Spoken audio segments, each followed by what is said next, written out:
안녕, 생활관리 권준표 선생님입니다. 자, 우리 두 번째 온라인 강의죠. 2주차 또 마지막 온라인 강의입니다. 지난주 온라인 수업 열심히 들었나요?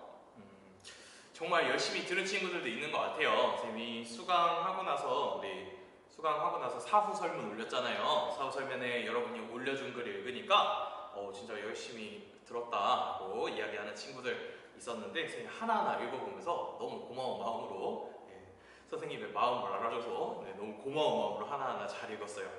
자, 근데 걔 중에는 그런 친구도 있었습니다. 선생님이 예를 들어 수업을 우리 30분짜리 수업이잖아요.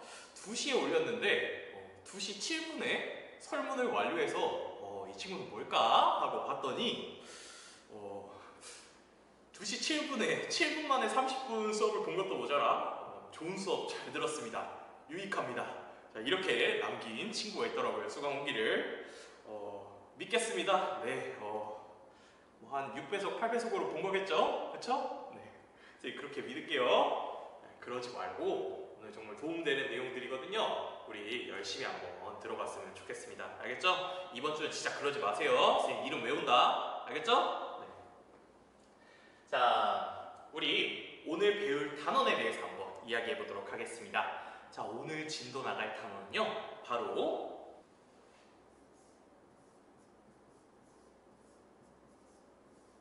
종교, 윤리입니다. 자, 종교와 윤리, 우리 이 단원을 배우기 위해서는요, 어떤 내용들을 알아야 될까요? 자, 우선 첫 번째로요, 종교 윤리에 대해서 이해하기 위해서는요, 우리가 정확히 종교가 어떤 것인지 정의 내릴 필요가 있습니다. 자, 첫 번째로요, 종교 윤리에서 다루는 내용 첫 번째는요, 종교의 의미입니다. 우리가 현실적으로 종교라고 이야기를 하려면 종교가 어떠한 구성 요소들을 갖추고 있는지에 대해서 이야기를 할 수 있어야 될 것 같아요. 자, 그리고 두 번째로요, 우리 종교에 대해서 정의를 내렸다면 우리 종교 윤리니까 종교와 윤리 간의 관계에 대해서도 알아볼 거예요. 자, 종교라고 하면 우리가 뭔가 초월적인 것들을 지향하는 걸 이야기하겠죠. 다시 말해서 신을 지향하는 것을 의미를 하겠죠. 자, 근데 반대로 윤리의 경우는요, 우리 현실에 관련된 것들입니다. 어떠한 초월적인 것이라기보다 우리 사람들 사이에서 성립되는 것, 다시 말해 세속적인 우리 사회 공간에서 설립되는 것들을 이야기를 하는데요, 이러한 초월적인 것과 세속적인 것이 어떻게 관계를 맺는 게 바람직한지에 대해서 우리가 배우게 될 겁니다. 자, 마지막으로요, 우리 현실적으로 종교에 대해서 갈등하는 것들을 많이 우리가 접할 수 있습니다. 기사나 뉴스 소식으로 어떠한 종교와 어떤 종교 간에 싸움이 벌어져서 소중한 생명들이 훼손되었다라는 것들 우리가 쉽게 접할 수 있는데요. 자, 그렇게 종교들이 갈등하고 있는 그러한 현실을요, 우리가 현실적으로 어떻게 해결할 수 있을지에 대해서도 우리가 논해볼 겁니다. 이 단원에서는요. 자, 그런데요, 종교 윤리에서 우리가 조금 의미가 깊다고 여겨지는 사상가들이 있습니다. 자, 종교 윤리의 관계 그리고 갈등에서 각자 한 명씩 등장을 하는데요. 자, 우선 종교와 윤리 간의 관계에 대해서 이야기한 사상가는요, 바로 엘리아데입니다. 자, 이 엘리아데는 우리가 모의고사 문제나 수능 기출 문제를 풀 때 심심치 않게 자주 볼 수 있는 그런 얼굴이에요. 아는 친구들도 아마 있을 거예요. 자, 오늘 이 엘리아데에 대해서도 한번 다뤄볼 거고요. 또 갈등의 연관에서는요, 우리 한스 퀸이라는 학자가 있습니다. 자, 이 학자도 우리 생활관리 교과서에 등장하는 그런 학자인데요. 자, 이 두 학자에 대해서, 이 두 사상가에 대해서 종교윤리 안에서는 깊게 탐구를 해볼 겁니다. 이 두 사상가가 종교윤리와 관련해서 가장 시험에 출제될 만한 주제이기도 하고요. 가장 어렵기도 하는 주제입니다. 다시 말해서 종교윤리에서 이 두 학자를 이해하지 못하면 그러면 종교윤리의 핵심적인 내용들을 우리가 이해하지 못했다라고 이야기할 수 있어요. 자, 오늘은 우리가 온라인 수업이잖아요. 우리 온라인 수업의 장점이 뭔가요? 계속해서 돌려볼 수 있다는 그러한 장점이 있죠, 그죠? 그래서 선생님이 이렇게 열심히 찍고 있는데, 자, 우리 이 온라인 수업의 장점을 살려서요. 오늘은 기본적인 내용들보다 이 사상가 엘리아데와 한스킹을 중심으로 한번 다뤄볼까 합니다. 이 둘이 가장 어렵고요. 우리 나머지 종교윤리의 기본적인 사항들은요, 우리 오프라인 수업 때 선생님이 중요한 부분만 점검해 주도록 하겠습니다. 자, 무슨 얘기인지 이해되나요? 자, 우리 오늘은 엘리아데와 한스킹에 대해서 집중적으로 한번 알아보도록 하겠습니다. 다소 어렵게 느껴질 수 있습니다. 지난 시간보다 사상가의 입장이 들어가니 어렵게 느껴질 수 있지만 쌤이 최대한 기출 내용들 잘 누비고 잘 비유를 들면서 설명해 볼 테니까 이 흐름 잘 따라오시기 바랍니다. 알겠죠?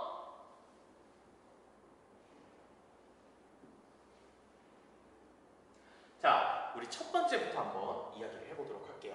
우리 우선은요,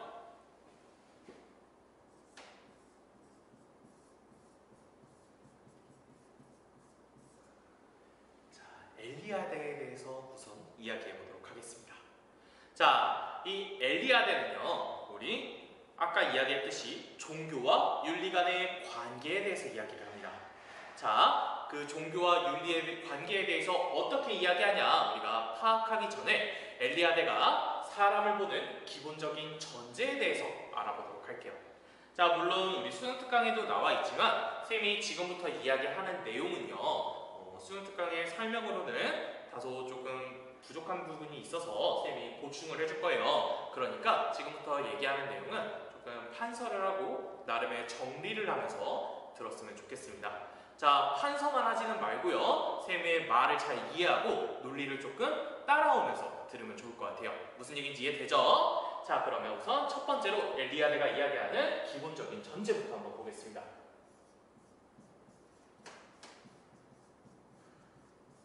자, 엘리아데 주장의 기본적인 전제 첫 번째는요,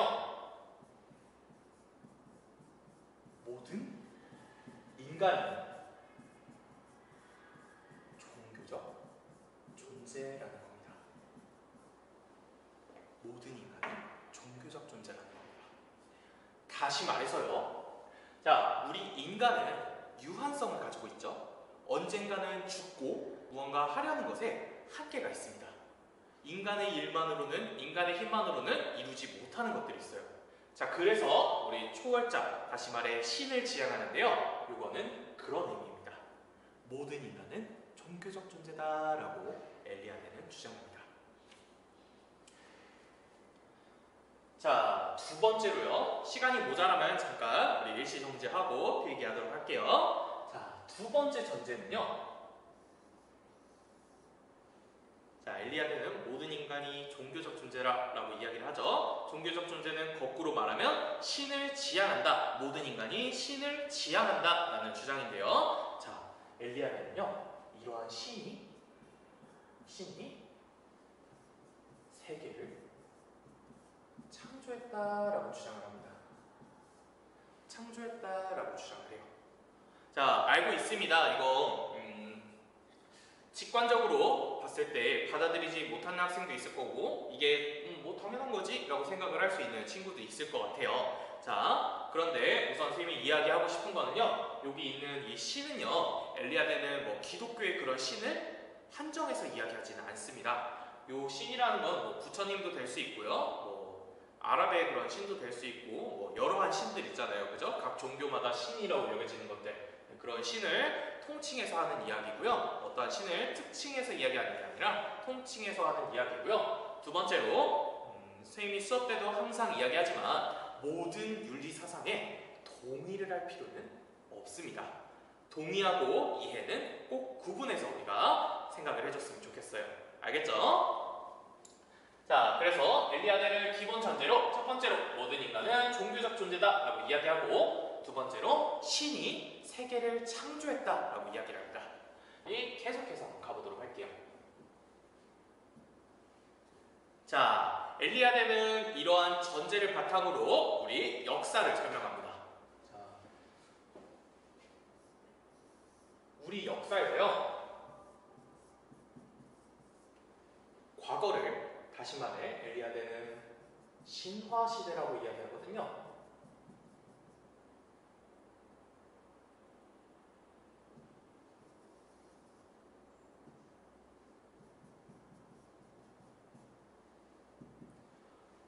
엘리아데 입장에서요, 과거 신화 시대를 살았던 사람들은요, 모두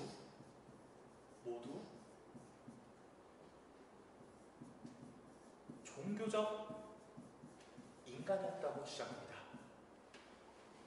모두 종교적 인간이었다고 주장을 해요.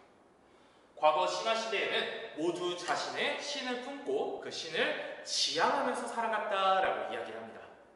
자, 그런데요, 우리 과거에서 점점 현대로 오면서 우리 인간들은 어떤 문명을 발전시키나요? 과학, 기술 문명이 발전하기 시작하죠. 우리 인간이 할 수 있는 영역이 조금씩 넓어지는 겁니다. 과학으로 인해서. 예를 들어서 우리가 과거에는 하지 못했던 서로 전화 같은 것도 그냥 기본적으로 생각을 해봤을 때, 전화 같은 것도 우리가 예전에는 할 수 없었는데 인간과 인간 간의 그 시간의 연결을 만들어 주잖아요. 이런 것처럼 할 수 있는 것들이 점점 많아집니다. 그러면서 신에 대한 믿음이 조금씩 옅어지기 시작해요. 자, 다시 말해 현재는요,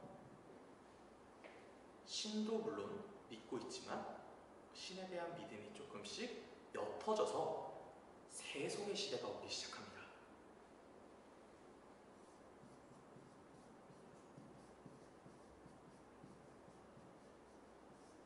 세속의 시대가 오기 시작해요. 자, 그러면 과거 신화시대 모든 사람이 종교적 인간이었던 과거에서 세속으로의 변화, 현재로의 변화의 과정을 우리가 뭐라고 설명할 수 있을까요? 바로 탈신성화라고 이야기할 수 있습니다. 과거 모두 종교적 인간, 신성한 것, 신성스러움을 추구했던 과거로부터 현재로 이행하면서 탈신성화가 일어났다고 엘리아데는 설명합니다.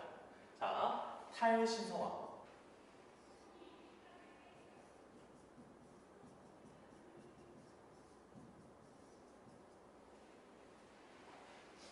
자, 그러면서 탈신성화가 일어나 현재 인간의 종류를요, 엘리아데는 두 개로 구분짓습니다.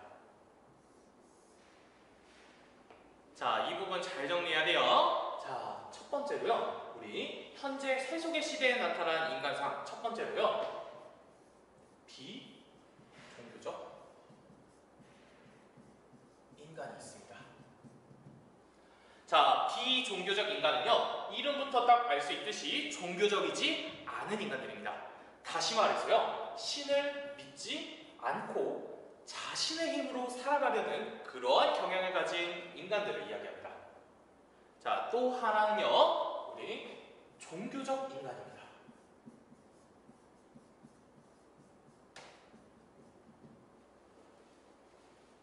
종교적 인간은요, 과거 신화시대와 동일하게 우리 신을 추구하고요, 성스러움을 추구합니다. 신을 추구하고 성스러움을 추구해요. 신을 지향하는 사람들이다라는 이야기예요. 자, 비종교적 인간은요, 우리가 신을 믿지 않고 자신의 자유를 위해서 살아가는 사람들, 내가 세상의 중심이다 라고 생각하고 살아가는 그러한 사람들을 우리 비종교적 인간이다 라고 이야기할 수 있습니다. 자, 여기서 한 발 더 나아가 볼게요. 자, 아까 엘리아데는 선생님이 기본적으로 전제하는 게 몇 가지 있다고 이야기를 했는데요. 그 중에 하나가 인간은 종교적 존재다라는 것이 있었습니다. 그죠? 인간은 종교적 존재다라고 이야기를 한다 했어요. 자, 그러면 엘리아데 입장에서 이 비종교적 인간은요, 과연 옳은 걸까요? 나쁜 행동일까요? 선한 걸까요? 악한 걸까요? 당연히 악한 겁니다. 모든 인간은 종교적 존재인데 그러한 종교를 배척하고 비종교적으로 살아가는 입장은요, 엘리야드에게 있어서 비판의 대상입니다. 자, 이 말 이해되나요? 자, 다시 한번 우리 말로 정리해 보겠습니다. 자, 선생님하고 눈 맞추고요, 말로 한번 생각을 해볼게요. 자, 첫 번째, 엘리야드가 전제하는 것 두 가지 있다 그랬습니다. 자, 첫 번째로 모든 인간은 종교적 존재다. 그죠? 모든 인간은 종교적 존재다. 자, 두 번째로 엘리야드가 전제하는 게 무엇이었나요? 신이 우리가 살고 있는 세계를 창조했다라는 겁니다. 오케이? 이해돼요? 자, 그리고 우리 엘리야드는 과거로부터 현재로 이어지는 역사에 대해서도 설명을 하는데요. 첫 번째, 과거 신화 시대에서는요, 모든 사람이 종교적 인간이었다라고 이야기를 합니다. 자, 근데 현재로 이행하면서 탈신성화 과정을 거치면서 인간이 두 가지 종류로 나뉘게 된다 이야기를 했어요. 하나는 비종교적 인간, 신을 믿지 않는 비종교적 인간이었고, 또 하나는 종교적 인간이었습니다. 자, 우리 비종교적 인간은 엘리야드에게 비판의 대상이었습니다. 왜 모든 인간은 종교적 존재인데 우리 비종교적 인간은 종교적으로 살아가지 않기 때문인 거예요.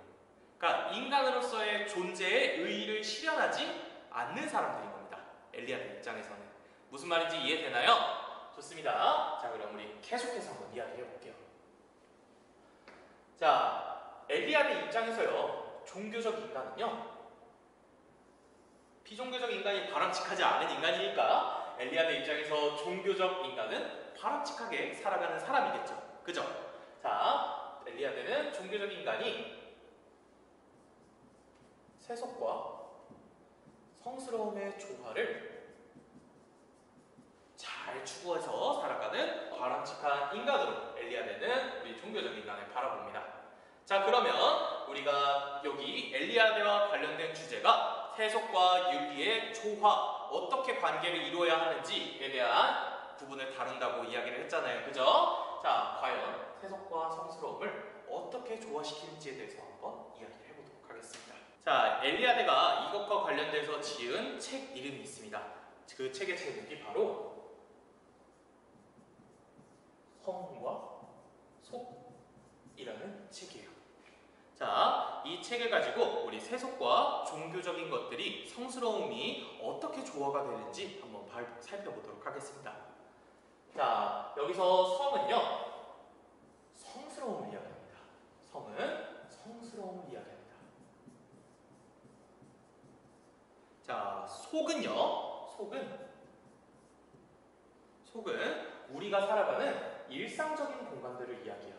일상적인 공간들. 자, 여기 앞에 성스러움은 다시 말해, 우리가 신하면 신의 성질로서 우리가 생각되는 것, 신의 의도나 우리 신의 성질로서 생각되는 것들을 성이라고 이야기하고요. 속은 우리가 살아가는 일상적인 공간, 선생님 지금 이걸 찍고 있는 학교, 여러분이 듣고 있는 집이나 스터디 카페, 이런 것들 속이라고 이야기합니다. 자, 엘리야드는요, 아주 중요한 개념입니다. 잘 들으세요. 엘리야드는요, 인간이 일상적인 공간에서 이 신의 속성인 성스러움을 체험할 수 있다고 이야기합니다. 체험할 수 있다고 이야기를 해요. 자, 그걸 두 글자로요, 성현이라고 합니다. 자, 잘 적고 있죠? 자, 성현이라고 합니다. 성현은요, 그냥 한마디로 이야기해서 성스러운 것의 현현입니다. 자, 이 말도 어렵다 느껴지면 이렇게 한번 풀이해보세요. 성스러움이 현실에 드러나는 것이라고 생각을 하세요. 성스러움이 현실에 드러난 것. 선생님, 말이 너무 추상적이어서 잘 와닿지 않습니다 라고 생각할 것 같아요. 선생님이 아주 간단한 예시를 들어보겠습니다. 자, 여기 핸드폰이 있습니다.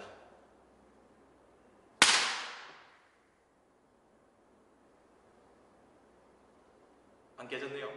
자, 선생님은 무교지만 방금 신이 있다는 사실을 깨달았습니다. 신의 성스러움을 깨달았어요. 이거는 선생님은 무교지만 신 덕분에 이 액정이 깨지지 않았던 것 같습니다. 네, 이렇게 일상적인 경험 속에서 핸드폰을 떨어뜨렸다라는 일상적인 경험 속에서 와, 신 감사합니다 이렇게 느끼는 것, 이런 게 성현의 한 종류라고 이야기를 할 수 있겠습니다. 자, 이거는 사실 여러분이 재밌으라고 좀 집중하라고 든 비유고요, 정확적인 비유는 아닙니다. 자, 우리가 성현이라고 하려는 대표적인 예시를 이렇게 설명할 수 있을 것 같아요. 불교나 기독교 관련해서요, 우리가 교회에 가고 절에 가서 무언가를 보고 기도를 합니다. 우리가 뭐를 가지고 기도를 하죠? 불교에서는 불상을 앞에 두고 기도를 하고, 교회에서는 뭐 십자가를 앞에 두고 기도를 하겠죠, 그죠? 자, 이런 것들이 엘리야대가 말하는 성현입니다. 우리가 살고 있는 일상적인 현실의 공간 안에서 우리 신의 성스러움을 체험할 수 있다는 겁니다. 신과의 만남이 이루어진다는 겁니다. 무슨 얘기인지 이해되나요? 자, 그러한 간단한 것들이 모두 성현이라고 이야기할 수 있겠습니다. 성스러운 게 신의 성스러움이 현실로 드러난 것들이잖아요. 이 말 이해되나요? 네, 좋습니다. 자, 그러면 여기서 생각의 차원을 한 차원 높여보도록 하겠습니다.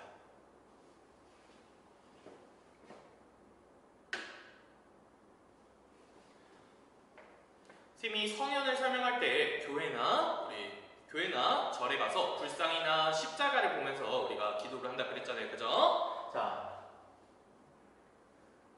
우리가 불상이나 십자가 같은 것들을 보면서 인간이 기도를 합니다. 인간이 기도를 해요. 그러면서 신의 성스러움을 체험합니다. 자, 이 셋의 관계를 한번 잘 생각해 보세요. 자, 이 말 잘 이해합니다. 무슨 얘기인지 알겠죠? 잘 보세요. 자, 신은 불상이나 십자가를 통해서요, 자신의 속성인 성스러움을 드러냅니다. 자신을 드러내요. 자, 우리는 불상하고 십자가의 기도를 하면서 신의 성스러움을 우리가 체험할 수 있어요. 절이나 교회라는 일상적인 공간 안에서 우리가 불상, 십자가에게 기도를 하면서 신의 성스러움을 체험할 수 있는 겁니다. 이해돼요? 자, 근데 이거는 과연 인간이 불상과 십자가를 숭배하는 것이다 라고 이야기를 할 수 있을까요? 자, 우리가 불상하고 십자가를 숭배하는 걸까요? 이러한 과정 속에서 어떻게 생각하세요? O다, X다? 아닙니다. 자, 인간은 신을 숭배하는 것이지 우리 불상하고 십자가 자체를 숭배하는 것이 아닙니다. 오케이? 이해돼요? 자, 이 말이 조금 어렵게 느껴질 수 있을 것 같아서 선생님이 하나 비유를 또 한번 들어보도록 하겠습니다. 우리가 급식을 먹잖아요. 우리 조리원 분들이 학교에서 정말 맛있게 급식을 만들어 주셔서 급식을 받아서 먹잖아요. 그죠? 선생님은 먹으면서 이렇게 생각을 합니다. 급식이 진짜 맛있어서 와, 진짜 감사하다 이렇게 생각을 합니다. 자, 근데 선생님이 감사하다라고 느끼는 거는 우리 조리원분에게 감사를 하는 건가요? 아니면 내 앞에 있는 밥에 대해 감사를 하는 건가요?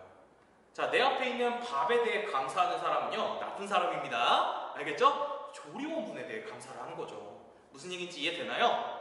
자, 똑같이 우리가 불상과 십자가를 보면서 신의 속성인 성스러움을 막 체험합니다. 와우, 홀리 막 하면서 체험을 해요. 자, 그거는요, 신의 성스러움을 느끼는 거고 우리가 신을 숭배를 하는 것이지 불상과 십자가 자체를 숭배하는 것이 아니라는 겁니다.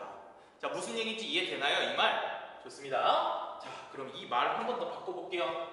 자, 우리 불상하고 십자가의 경우 우리 불상 뭘로 만들죠? 그죠? 돌로 만들 수 있죠? 십자가도 나무로 만들 수 있겠습니다. 다시 말해 돌과 나무 같은 자연물이라고 설명을 해도 이야기가 통할 겁니다. 자, 우리가 돌이나 나무와 같은 자연물, 자, 어렵게 생각하지 마세요. 불상, 돌로 만든 불상이라고 그냥 생각을 하세요. 돌로 만든 불상과 같은 자연물을 보고 신의 속성인 성스러움을 느낍니다. 성스러움을 체험을 해요. 자, 그거는 우리가 나무, 돌과 같은 자연물을 숭배를 하는 건가요? 아니라고 했습니다. 신을 숭배하는 거예요. 신의 속성을 느끼는 겁니다. 무슨 얘기인지 이해되나요? 네, 좋습니다.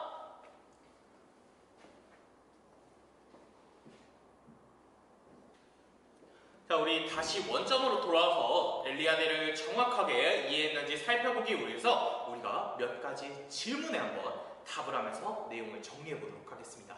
자, 첫 번째로 한번 살펴볼게요. 자, 첫 번째 질문. 아이고, 왜 파란색이지? 자, 첫 번째 질문. 성과, 다시 말해 성스러움과 속은 조화가 가능할까요?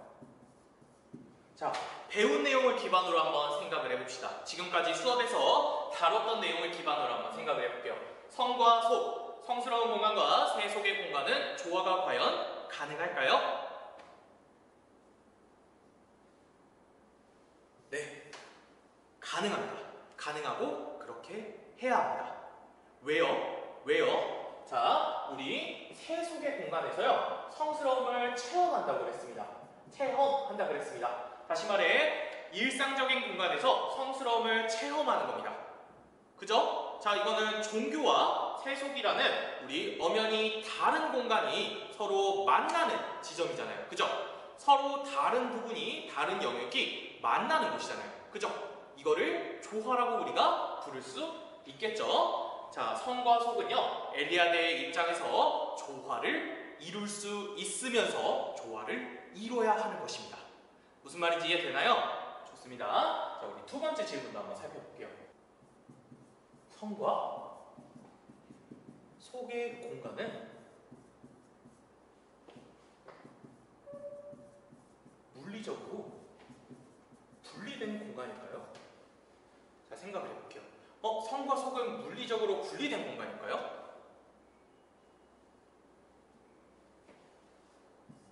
아닙니다. 자, 우리 일상에서, 새 속의 공간에서 성스러움을 체험하는 것이기 때문에 성과 속의 공간은 물리적으로 분리된 공간이라고 말할 수 없습니다. 물리적으로 같은 공간에서 이루어지는 거예요. 오케이? 자, 쌤이 교회에 간다고 생각을 해볼게요. 쌤 무교지만 그냥 예를 들어서 교회를 가서요, 십자가를 보고 기도를 합니다. 성스러움을 느껴요. 신의 성스러움을 느낍니다. 교회에서.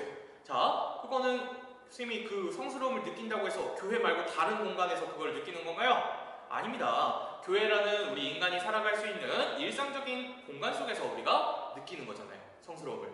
무슨 얘기인지 이해되나요? 좋습니다. 자, 성과 속의 공간은 물리적으로 분리되지 않는 공간, 분리될 수 없는 공간입니다. 자, 또 하나, 마지막으로 하나 더 살펴보겠습니다. 성과 속의 공간은 질적으로 다른 공간일까요? 질적으로 다른 공간일까요? 성과 속의 공간은 질적으로는 다른 공간일까요? 질적으로는 다른 공간이 맞습니다. 선생님 너무 헷갈려요. 너무 헷갈려요. 아, 이해합니다. 이해합니다. 어려운 거 이해합니다. 자, 그래도 잘 들으세요. 그래도 우리 기억을 해야 돼요. 잘 알아야 돼요. 기억이 아니라 이 내용을 잘 이해를 해야 됩니다. 자, 성과 속은요, 물리적으로는 같은 공간에서 이루어집니다. 성스러움과 그 현실, 내 일상적인 공간이 성스러움이 일상적인 공간에서 드러나기 때문에 물리적으로 같은 공간에서 이루어져요. 하지만 엄연히 말해서 성스러움, 다시 말해 종교의 영역하고 윤리, 세속의 영역하고는요, 서로 다른 공간에 있는 겁니다. 다른 영역에 속하는 겁니다. 무슨 얘기인지 이해되나요? 성과 속은요, 질적으로 다른 공간입니다. 질적으로는 다르나 이것이 만나서 일상적인 공간이라는 우리 현실에서 우리가 만나게 되는 거예요. 성과 속이. 무슨 얘기인지 이해되나요? 만나서 조화를 추구하게 되는 겁니다. 서로 질적으로 다른 공간이지만 섞인다고 보면 좋을 것 같습니다. 조화를 이룬다고 보면 좋을 것 같습니다. 알겠죠? 자, 이 구분에 대해서 잘 파악을 해야 되고요. 우리 어렵다면 선생님한테 질문을 하고 문제를 풀면서 이 내용을 조금 구체화시켜 봤으면 좋겠습니다. 정확하게 이해 정도를 높여봤으면 좋겠습니다. 자, 우리 이렇게 엘리아데 마무리하고요. 우리 그 다음으로 종교의 갈등을 해결하는 방법을 제시한 한스 퀼에 대해서 알아보도록 하겠습니다.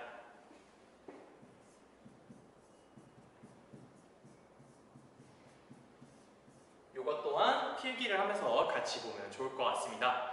자, 한스 퀼은 지난달에 돌아가셨다고 기사를 봤었는데요. 한스 퀼은 현실은 종교적인 갈등이 굉장히 많다고 이야기를 합니다. 자, 그런데 한스 퀼의 입장에서요. 한스 퀼이 이야기한 아주 좀 대표적인 이야기가 있는데요. 한스 퀼은 종교 간 평화 없이 세계 평화도 없다라는 말을 합니다. 자, 그 말은요. 다시 말해서 현실의 종교 갈등을 해결하지 못하면 얘를 해결하지 못하면 세계의 평화도 없다라는 말입니다. 종교 평화 없이 세계의 평화도 없다는 말이요. 자, 그러면 이 현실의 종교 갈등을 해결하고 평화를 이룩하기 위해서 우리 퀼이 무언가를 제시를 하겠죠. 그게 바로 세계윤리입니다. 자, 퀼의 저서에는 세계윤리 구상이라는 저서가 있는데요. 이 세계윤리를 통해서 종교 간의 갈등 또 현실의 갈등을 해결하자라는 것을 주장을 합니다.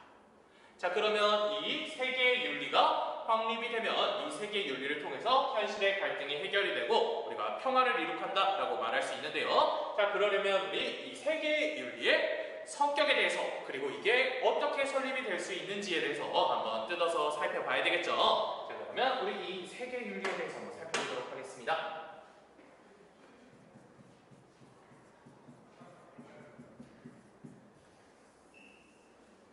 자, 이 세계윤리는요. 첫 번째로요. 이 세계윤리는요. 종교 간의 공통점을 중심으로 설립이 됩니다. 종교들이 막 갈등하고 있잖아요. 그런 거 갈등하지 말고 공통점을 찾으라는 겁니다. 선생님 잘 이해가 안 돼요. 예시를 들어주세요. 네, 좋습니다. 자, 종교 간의 공통점에는 어떤 게 있을까요? 일단 선생님은 황금률하고 유교에서 말하는 서의 공통점을 한번 이야기하고 싶어요. 자, 황금률이 뭐죠? 우리 윤리를 다루면서 한 번쯤은 들어봤을 건데 내가 남을 대할 때 남이 나를 대하기를 원하는 것처럼 행동하라 라는 거잖아요. 그죠? 자, 서도 동일한 이야기입니다. 내가 어떠한 행동을 하기 전에 남의 관점을 한번 고려해보자는 게 서입니다. 이렇게 보면 황금률하고 서하고 어느 교집합이 있는 거 우리가 확인할 수 있나요? 네, 그런 것들을 우리 종교 간 공통점이다 라고 이야기를 할 수 있겠네요. 그죠? 자, 근데 우리 종교 간의 공통점을 찾으려면 갈등을 멈추고 공통점을 찾으려면 무엇을 해야 될까요? 우선 첫 번째로 종교 간의 공통점을 찾기 위해서는 종교들이 서로 자신의 종교를 성찰해야 됩니다. 자신의 종교를 성찰하고 어떠한 문제가 있고 이런 부분은 조금 괜찮다. 다른 종교와 어우러질 수 있는 조화의 지점이다. 이 부분은 다른 종교와 공통점을 찾을 수 있는 이런 걸 스스로 파악하라는 겁니다. 그리고 또 하나 조금 강조되는 내용인데요. 대화를 하는 겁니다.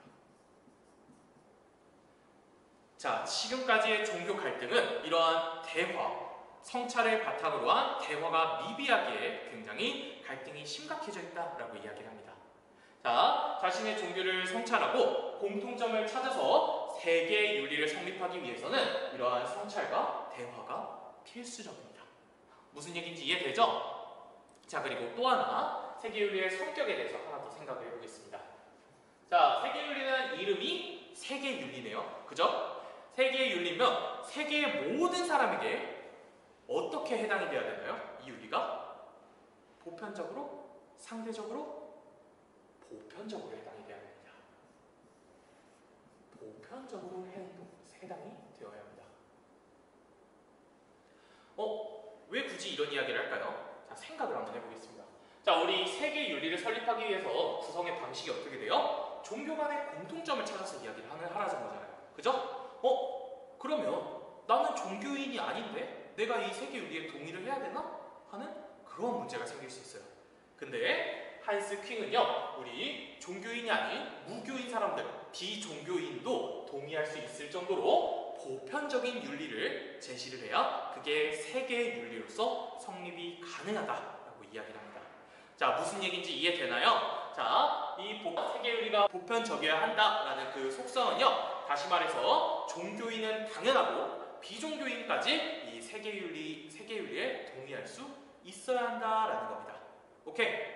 자, 선생님하고 눈 한번 맞춰보겠습니다. 자, 말로 한번 떠올려보면서 복습을 해볼게요. 자, 한스 킹, 현실에 종교적인 갈등이 굉장히 많은데 종교 평화 없이는 뭐도 없다? 세계 평화도 없다라고 이야기를 하죠. 자, 그래서 이 세계 평화를 이룩하기 위해서 한스 킹이 구상한 게 뭔가요?